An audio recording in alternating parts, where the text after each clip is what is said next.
जय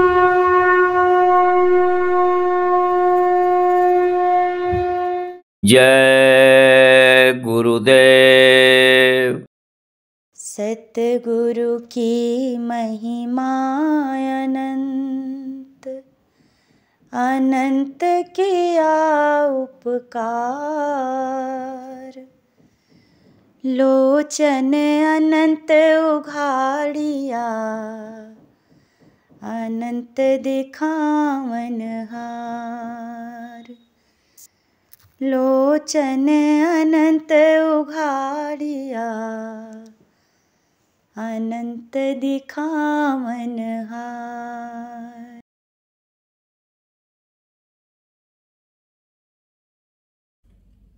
जय गुरुदेव। जय गुरुदेव। कैसे मिलेंगे भगवान सतगुरु के बिना। कैसे मिलेंगे भगवान सतगुरु के बिना। कैसे मिलेंगे भगवान सतगुरु के बिना। कैसे मिलेंगे भगवान सतगुरु के बिना। गंगा नहाओ चाहे जमुना नहाओ। गंगा नहाओ चाहे जमुना नहाओ। चाहे नहाओ चारों धाम सतगुरु के बिना। चाहे नहाओ चारों धाम सतगुरु के बिना। गीता पढ़ो चाहे पढ़ो रामायण। गीता पढ़ो चाहे पढ़ो रामायण।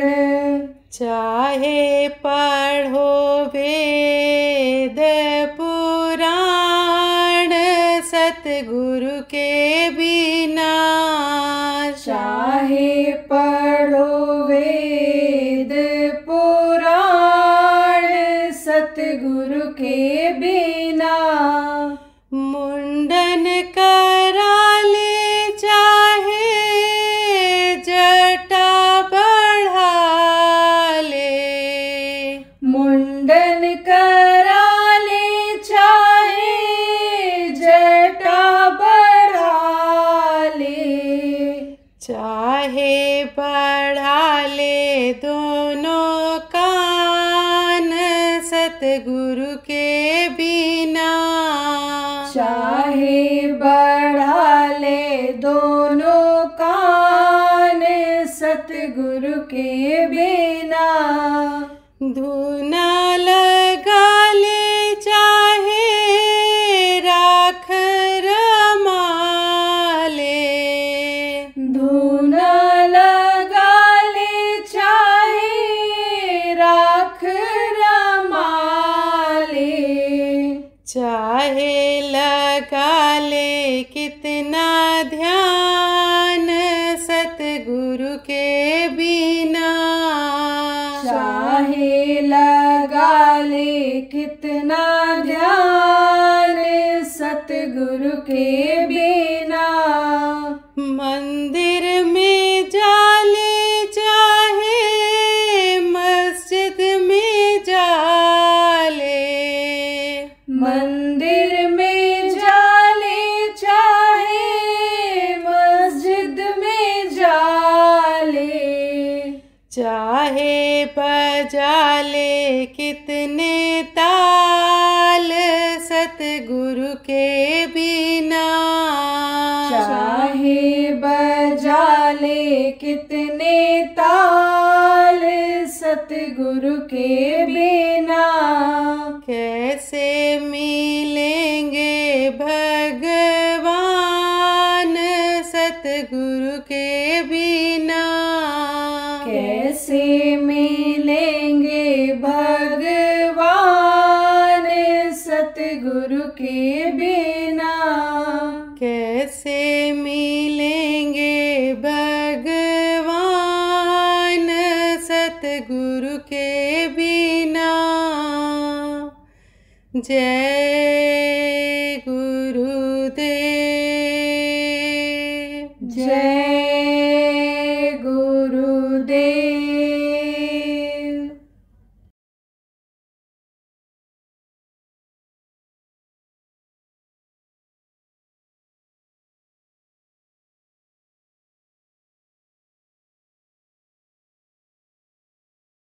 आपकी दोस्ती विदेश में रहने वालों से हो जाती है। अब विदेश जब आप जाते हो मिलने के लिए प्रेम में तो घुमाता है। आपके इधर के लोग दक्षिण भारत में हमको मिले, जालोर के जिला के बहुत लोग दक्षिण भारत में मिले। मैं तो सब जगह जाता हूँ। एक जगह तो गया तो वहाँ बताया उन लोगों ने कि हमारे पूर्वज यहाँ 600 साल पहले बैलगाड़ी से आए थे, तो पूरा उन्हीं का कुनबा, वो बाजार ही पूरा उन्हीं लोगों का है। तो हमने कहा बैलगाड़ी से यहाँ आ गए? हाँ, यहाँ बैलगाड़ी से आए थे। कितना समय लगा होगा उस समय पर, ये तो वही लोग जाने। तो हमने कहा हम तो भाई देख रहे हैं कि सब जगह मिल जा रहे हैं उधर राजस्थान के लोग। तब उसी ने कहा जहाँ न जाए बैलगाड़ी और वहाँ जाए मारवाड़ी।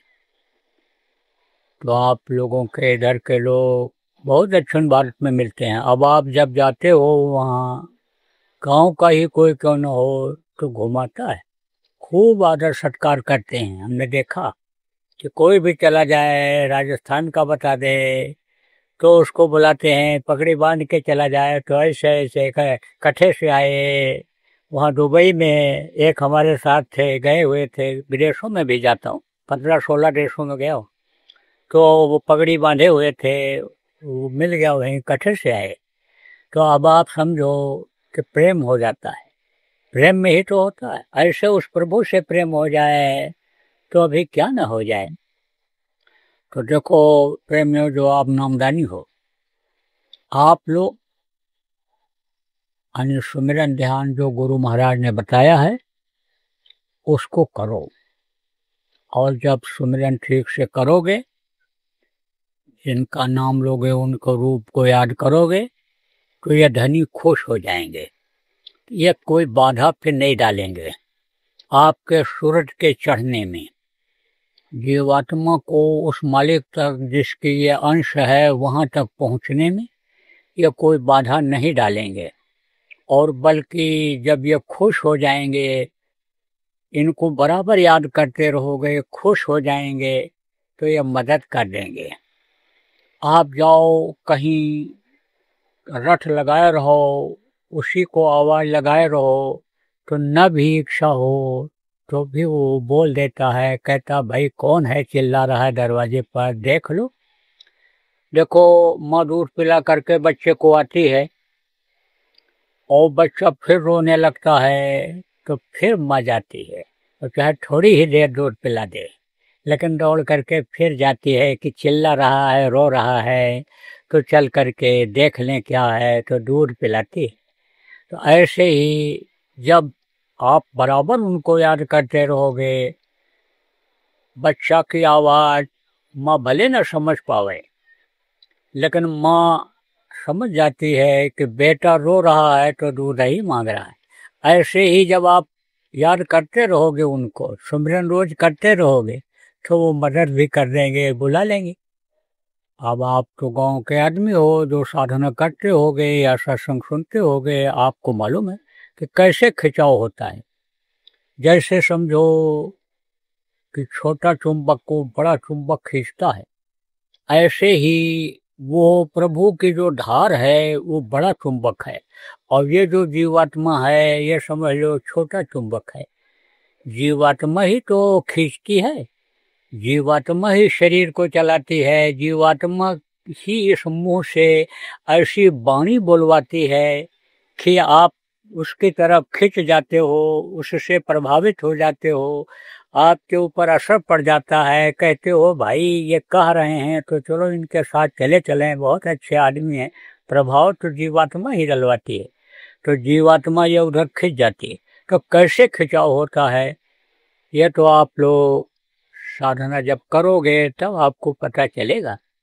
आज जो लोग नए लोग आए हो आपको बताया जाएगा, आप भी कर सकते हो, कोई भी कर सकता है। तो प्रेमियों, कहने का मतलब ये है कि आप लोग सुमिरन ठीक से करो, ध्यान लगाओगे जब और गुरु को याद करोगे, तड़प के साथ जब आप उसको पुकारोगे तब वो मिलेगा।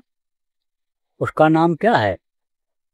दीन बंधु, दीनानाथ, गरीब परवर। लेकिन जब याद करोगे तड़प के साथ, देखो तड़प के साथ जब द्रौपदी ने कृष्ण को पुकारा तो कृष्ण कैसे आकर के खड़े हो गए। देखो ग्रह को उबारा, देखो आप प्रहलाद को उबारा करके, आप देखो ध्रुव को उबारा जब वो आवाज लगाए। कहते हैं ना, जिसका कोई नहीं होता है उसका परमात्मा होता है, जिसका कोई नहीं मदद करने वाला होता है उसका वो मदद करता है। कोई न कोई बहाने से किसी न किसी तरीके से आ जाता है और उन्हीं का इतिहास बन जाता है, उन्हीं की किताबें बन जाती हैं, धार्मिक ग्रंथ बन जाता है। तो आप प्रेमियों समझो कि आवाज जब लगाओगे मन लगा करके, देखो मन तो एक ही है, अब जिधर लगाओगे उधर ही जाएगा और इस शरीर को भी उधर ही ले जाता है। तो थोड़ी देर दुनिया की तरफ से मन को हटा करके उसकी तरफ लगाओगे तो मदद करेगा। गुरु को याद करोगे तो गुरु शरीर से तो नहीं है, लेकिन गुरु की शक्ति आपके साथ जुड़ी हुई है। वो इसी वातावरण में शब्द फैला हुआ है, वो शब्द रूपी गुरु हैं, उनको आप जब याद करोगे मदद आपकी करेंगे। आप लोग जो देखो रेडियो सुनते हो, तो रेडियो से यानी गाना बजाना आता है, तो कहाँ होता है ये? एक स्टेशन है रेडियो का, वहीं से आवाज को ऐसे फैला देते हैं। अब आप जो भी स्टेशन लगाओगे वो पकड़ेगा। कहीं गाना बजाना हो रहा हो तो कहीं भजन हो रहा हो तो कहीं कीर्तन हो रहा हो तो कहीं समझा रहे हो, यानी समाचार सुना रहे हो तो कहीं मुशायरा हो रहा हो। स्टेशनों से सब कुछ होता रहता है और वो उसको पकड़ता है। ऐसे ही ये जो दुनिया फैली हुई है ये एक ताने बाने की तरह से है। जैसे ये कपड़ा है, इसमें एक तरफ से ऐसे ताना है, दूसरी तरफ से बाना है। अब इसमें देखो तो जब ये इकट्ठा नज़दीक हो गया है तो अब दिखाई नहीं पड़ता है। इसी को अगर फैला दिया जाए तो ताना बाना इसमें सब दिखाई पड़ने लगता है। ऐसे ही ये सब फैला हुआ है।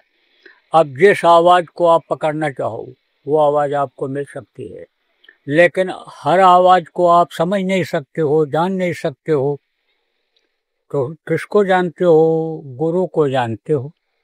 गुरु ही बताते हैं रास्ता, हर तरह की चीज़ों का बताते हैं। जैसे विद्या पढ़ाते हैं, जैसे नाम रखते हैं, जैसे माता पिता को गुरु बताया गया, दूध पीना, रोटी खाना, टट्टी पेशाब करना सिखाते हैं। ऐसे ही आध्यात्मिक ज्ञान कराने वाले गुरु होते हैं। तो जब उनकी आवाज़ आप उनको जानते हो, उनकी आवाज़ पहचानते हो, उनकी आवाज़ जब मिल जाएगी आपको अंदर में और उनका रूप आपको दिखाई पड़ जाएगा, तब तो वो आपको सबकी पहचान बता देंगे। इसीलिए संत मत में कहा गया कि गुरु का ध्यान कर प्यारे, बिना इसके नहीं छूटना। गुरु का ध्यान पहले करना चाहिए।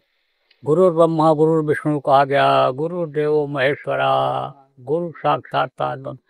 देखो क्यों कहा गया, गुरु को परमात्मा क्यों कहा गया? क्योंकि उनकी आत्मा उस परमात्मा तक पहुंच जाती है, और जब पहुंच जाती है तो पूरी ताकत उनके अंदर उस परमात्मा की आ जाती है। जैसे बर्फ के ऊपर हाथ कोई रखे थोड़ी देर रखे रहे तो ठंडा हो जाता है, और कोई दूसरा उसको छुएगा तो कहेगा अरे हाथ है कि बर्फ है, बिल्कुल बर्फ जैसा लगता है। ऐसे सोई जाने ते रेव जनई, अब जानत तुम्हें तुम्हें हो जाई। तो देखो प्रेमियों, ज़्यादा समय आपका नहीं लूँगा, अभी तो आपको जो नए लोग आए हो नामदान भी देना है, तो आपको ज़्यादा समय नहीं लूँगा, लेकिन आपको ये ज़रूर बताऊँगा जो पुराने लोग हो, कि आप लोग अगर ध्यान भजन सुमरन न कर रहे हो तो करना शुरू कर दो, तब इस मानव मंदिर का मतलब समझ पाओ, और तब धन आपको, जो आपके अंदर खजाना भरा हुआ है, वो धन आपको फिर प्राप्त हो जाएगा। और वो धन जब आपको मिल जाएगा तब इस धन की कोई कीमत नहीं रह जाएगी। वो धन कौन? वो था आपके इब्राहिम आदम बादशाह। तो कबीर साहब के यहाँ गया था, बहुत दिन तक रहा, और कबीर साहब के यहाँ सेवा किया छोटी से छोटी। लोग कहते थे कि तुम सेवा न करो, बादशाह हो, हम लोग हैं करेंगे। जब कहता था कर लेने दो सेवा, हमने बहुत पाप किए हैं और सेवा से पाप करते हैं। हमने तो इन हाथों से बहुत लोगों को मारा है, लड़ाई में काट दिया है, ये हमारे हाथ काट देने लायक हैं, तो हमको इससे इतनी सेवा कर लेने दो कि हमारी हाथ की रेखाएं घिस जाएं। अब आप ये सोचो कि सेवा करने से फिर क्या मिलता है। सेवा बहुत से लोग शर्म के मारे संगत की नहीं करते हैं, पैसे वाले हैं, बड़े आदमी हैं, कैसे रोटी बनावें, कैसे रोटी परोसें, कैसे हम ये काम करें, और लोगों का ये काम है, हमारे तो नौकर लगे हुए हैं, हमको यह काम नहीं करना चाहिए। लेकिन जो सेवा का मतलब समझ जाते हैं वो सब काम करते हैं। जिनके नौकर काम करते हैं घर में, पानी पिलाते हैं, वो दूसरों को पानी पिलाते हैं। जिनकी गाड़ी ड्राइवर चलाता है वो संगत की गाड़ी चलाते हैं, प्रेमी की गाड़ी चलाते हैं, वो समझो कि गुरु की गाड़ी चलाते हैं। तो अब आप ये समझो सेवा का बड़ा महत्व होता है, बहुत महत्व होता है। तो वो कहता था कि आज तक अगर किसी को कोई चीज़ मिली तो सेवा के द्वारा ही मिली, तो सेवा खूब करता था। लेकिन अहंकार अंदर तो उस बात का कभी कभी आ जाता था कि मैं बादशाह हूँ। धीरे धीरे धीरे वो भी ख़त्म हो गया, क्योंकि करा कराया सब गया। जब आया अहंकार, अहंकार किसी भी तरह का हो, चाहे धन का हो, चाहे शरीर में ताकत का हो, चाहे कोई पद पर हो, उस जगह पर हो, कुर्सी पर हो, उसका अहंकार आ जाता है। लेकिन कुछ लोगों को नहीं भी आता है। किसको? जो समझ जाते हैं कि आज है ये चीज, कल नहीं रहेगी, किसी की नहीं रही तो हमारी कैसे रहेगी। तो कहते हैं ना, को अस जन्मा है जग वाही, और प्रभुता पाहि काहि मद नहीं। कहते हैं प्रभुता, धन की प्रभुता, बल की प्रभुता, पद पोस्ट की प्रभुता, ये प्रभुता होती है। तो कहते हैं ये आती है तो अहंकार आ जाता है। लेकिन किसको नहीं आती है? जो समझे प्रभुता परछाही, और प्रभुता बाहि दाहि मद नहीं, जो इसको परछाही समझे। परछाई किसी की होती है? किसी की नहीं होती है। परछाई की कोई कीमत नहीं होती। ऐसे जो इसको परछाई समझ लेते हैं कि आज है कल नहीं है। परछाई कब बनती है? परछाई आप ये समझो कि सुबह के समय बनती है और शाम के समय ज़्यादा बनती है, और जब सूरज ऊपर आ जाता है तब परछाई नहीं बनती है। तो ऐसे ही समझ लो कि परछाई अंधेरी रात में नहीं बनती है, उजाली रात में बनती है। अंधेरा आता है, उजाला आता है, रात आता है, दिन आता है। तो ये तो क्रम है, यह तो नियम है प्रकृति का। तो जो समझे प्रभुता परछाई, उसका अहंकार खत्म हो जाता है। जब इस बात का उसको भान ज्ञान हो गया कि ये अहंकार नहीं करना चाहिए, तो अहंकार भी खत्म हो गया। तो जब अहंकार खत्म हो जाता है, मोह खत्म हो जाता है, मोह तो वहीं खत्म हो गया राजपाट से जब कबीर साहब के यहाँ वो रहने लगा। और आप ये समझो, जब कोई चीज़ सामने रहती है, जैसे कोई भूखा हो तो उसके सामने जब भोजन आएगा तब उसकी खाने की इच्छा होगी, नहीं सामने आता है तब तक काम करता रहता है। लेकिन जब आ जाता है सामने भोजन भूखे के तो रोक नहीं पाता है, कहता रुक जाओ खा लें तब काम करेंगे। ऐसे ही जब घर छोड़ के चला गया, गृहस्थी और बच्चों को छोड़ के गया, तो काम की वासना भी उसकी नहीं के बराबर होगी। काम क्रोध अब किस पर करे, जब सब उससे बड़े थे वो अपने को छोटा मान रहा था तो क्रोध भी धीरे से कम हो गया। काम क्रोध लोभ मोह या अहंकार ये जब खत्म हुआ, ढीले पड़े, कम हुए, तब दीक्षा मिला, नाम मिला और नाम की कमाई किया। नाम की कमाई करते और फिर गुरु का आदेश जब मिला कि अब तुम बलख वापस चले जाओ, तो वापस हो गया। लेकिन फिर उस गद्दी से मोह उसका खत्म हो चुका था और गया नदी के किनारे, वहीं पर भजन इबादत करने लगा। जो गुरु ने नाम दिया था, मंतु भजो गुरु का नाम, गुरु ने जो नामदान दिया था, नाम की कमाई करने लगा। तो आज की तरह से उस समय कपड़े तो थे नहीं, शान शौकत तो ऐसी थी नहीं। एक कपड़ा बनवा लेता था आदमी, जब फट जाता था, बहुत ही फट जाता था, तब उसको छोड़ता, दूसरे कपड़ा को बनवाता और वो फटता तो पहले फटे हुए कपड़े को वो पैंच लगाता था। तो गुदड़ी सिल रहा था, पैंच लगा रहा था गुदड़ी पर। तो उसका वजीर गया उधर घूमता हुआ तो देखा फकीर बैठा है।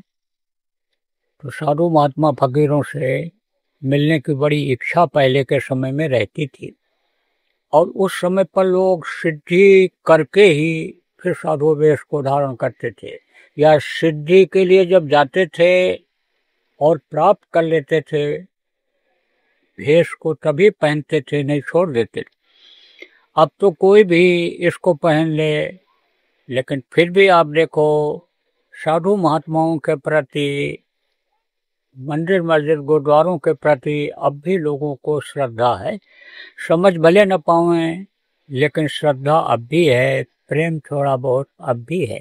धार्मिक लोग हैं, धार्मिक अगर न रहें तो गांव खत्म हो जाए, आप समझो कस्बा खत्म हो जाए, देश खत्म हो जाए, धार्मिक के रहना जरूरी होता है। तो धर्म तो अभी भारत में खूब है। तो आप ये समझो प्रेमियों कि देखा उसने वजीर ने कि कोई फकीर बैठा हुआ है, तो कहा चलो कदम पोशी कर लें। गया तो मतलब किया घुटना टेक करके, लेकिन जब नजदीक से देखा तो कहा ये तो बादशाह इब्राहिम है। तो कहा बादशाह इब्राहिम? बोले हाँ। तो कहा मैं आपका वजीर हूँ और आपके जाने के बाद मैंने मुसीबतें झेली, पूरी इल्म आपकी हमको नहीं मिली थी। जैसे आप राज्य को अपने चलाते थे, लेकिन बामुश्किल मैंने राज्य को चलाया और यह तालीम मुझको थी कि बच्चों की परवरिश कैसे की जाती है। तो आपके बच्चों की परवरिश मैंने अपने बच्चों की तरह से ही किया, पढ़ाया लिखाया, उनको योग्य बनाया और राज्य का बहुत सा काम सौंपा। लेकिन राज्य का काम चलते हुए हम आपको एक बार उस बादशाह की गद्दी पर बैठा देखना चाहते हैं और आपका वजीर बनने का एक बार फिर सौभाग्य प्राप्त करना चाहते हैं। हमारी खुश नसीबी होगी कि एक दफा आप उस गद्दी पर चल करके बैठियो और मैं आपको बादशाह के रूप में देख लूं। तो उन्होंने क्या किया, इब्राहिम वो जो सुई थी सिलाई कर रहे थे उसको फेंक दिया नदी में और बोले कि तू हमारी सुई ला दे, तब मैं इसका जवाब दूंगा। बोला आप हमको मौका दीजिए। वैसी ही सुई मैं लाखों की संख्या में ला करके आपके सामने इकट्ठा कर दूंगा। बादशाह बोला कि नहीं, हमको तो वही चाहिए, जो सुई मैंने फेंकी है वही सुई हमको चाहिए। बोला वो सुई कैसे मिलेगी, वो तो नदी में गिर गई, खोजने पर नहीं मिलेगी, जाल डालेंगे जाल में भी नहीं फंसेगी, सुई नहीं आएगी, ये तो हमारे लिए नामुमकिन है, नहीं हो सकता।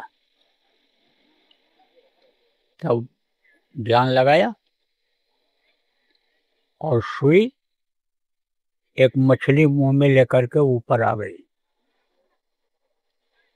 और बोला इब्राहिम जा लिया लिया, तो मछली आ गई लेकर के। बोला देखा तूने, देखा तू पूरा राज्य करता रहा, वजीर ही बादशाह हुआ करता था। कब, जब बादशाह नहीं रहा करते थे, वही पूरा काम देखता था, पूरी पावर रखता था वो।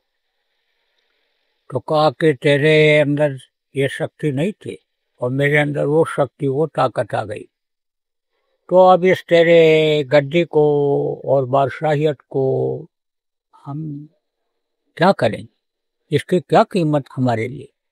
तो प्रेमियों, एक ही साधे सब सधे, सब साधे जाए, सब साधे सब जाए, एक अगर वो आपको मिल जाए तो उसी से सब काम बन जाएगा। तो इसी के अंदर ही मिलेगा। आज तक जिसको मिला, परमात्मा मिला, परमात्मा का दर्शन हुआ, देवी देवताओं का दर्शन हुआ, इसी मनुष्य शरीर में ही हुआ। और कह करके गए, लिख करके गए, सुनाने का इतना समय नहीं है, लेकिन याद दिला दूं आपको, कबीर साहब ने कहा जो तिल माही तेल है, जो चकमक में आप, तेरा साईं तुझ में जान सके सो जान। कहा कि नहीं कहा, कस्तूरी कुंडल बसे मृग ढूंढे बनमा, ऐसे घट घट राम है दुनिया देखत न। फकीर ने भी कहा अल्लाह अल्लाह का मजा मुर्शिद के महखाने में है, दोनों आलम की हकीकत एक पैमाने में है, ना खुदा मंदिर में देखा, ना खुदा मस्जिद में है, और शेख जिरिंदों से पूछो दिल के आशियाने में है। लेकिन अब जब तरीका नहीं मालूम हुआ है, था उसको किसको, जिसका दृष्टांत सुनाया जमींदार के लड़के का धन खो देने का नहीं तरीका मालूम था तो नहीं मिला। अब तरीका जब मालूम हो जाएगा आपको, जो नए लोग आए हो, तो आप भी देवी देवताओं का दर्शन कर सकते हो। हमारे गुरु महाराज बराबर कहा करते थे कि मरने के बाद खुदा भगवान न तो किसी को मिला और न मिलेगा, और मिलेगा अगर तो इसे मनुष्य शरीर में मिलेगा और गृहस्थ आश्रम में मिलेगा। गृहस्थ आश्रम किसको कहते हो, घर जहाँ आपके परिवार के लोग रहते हैं, माता पिता हों या बीबी बच्चे हों, जो भी हों, परिवार के लोग रहते हैं, वो है घर, वो है गृहस्थ आश्रम। उसी में रह करके आप कमाई कर सकते हो। इस वक्त पर इतना सरल कर दिया गया है। देखो 700 वर्षों से संतों ने इसको सरल किया। पहले का बड़ा कठिन था, अष्टांग योग, हठ योग, कुंडलिनियों का जगाना, प्राणायाम का करना, यह बड़ा कठिन था। और उस समय पर, पहले के समय में उम्र लोगों की ज़्यादा होती थी। 1 लाख वर्ष की उम्र सतयुग में होती थी, 10,000 वर्ष की उम्र त्रेता में, 1000 वर्ष की उम्र द्वापर में, और कलयुग में 100 वर्ष की उम्र बताई गई। और इस समय पर वो भी पूरा हो पाना मुश्किल हो रहा है। तो 100 वर्ष की उम्र में 1000 वर्ष की साधना को करके कोई क्या हासिल कर सकता है। इसलिए आँखों के नीचे की जितनी साधना थी, ये जो चक्र शरीर को चलाते हैं, इसका वेदन जो लोग करते थे, वो करने में तो बहुत समय निकल जाता है। तो वो सब किया खत्म, और आँखी मध्य पाँखी चमके, और पाँखी मध्य द्वारा, अब ते द्वारे दूरबीन लगा हुए उतरे बहुजल पारा। आँखों के बीच से जो रास्ता गया हुआ है वो बताया संतों ने।